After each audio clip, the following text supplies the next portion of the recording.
Пишем буковку С.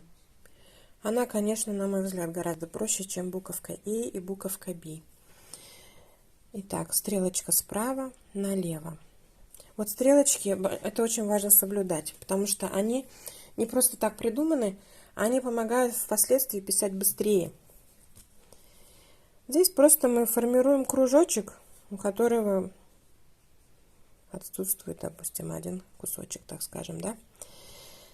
Итак, пусть ребеночек сначала пропишет на образце сереньком. Теперь вот здесь вы контролируете стрелку, чтобы справа налево шло. Первый уровень прошли, отлично. Второй уровень стрелка плюс строчка. Две контрольные точки.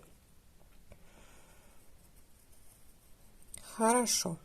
То есть тут у нас зачет, подчеркиваем. Тут теперь тоже зачет, подчеркиваем. Дальше идет практика. Ребенок пишет.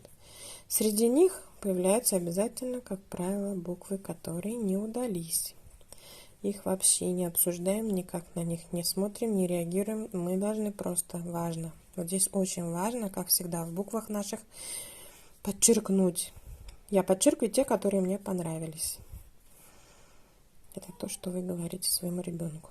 И вот он видит, да, 4 буквы у меня удались, я и сам видел, теперь и мама увидела, или теперь и папа увидел, или теперь и мой педагог увидел, да, тот человек, с кем я сейчас занимаюсь. Все. Итак, стрелки, строчки, наклон. Я из раза в раз говорю, что для меня, например, не особо важно. Как правило, большинство детей имеют вполне допустимый наклон. На уроках английского трудно успеть заняться еще и наклоном.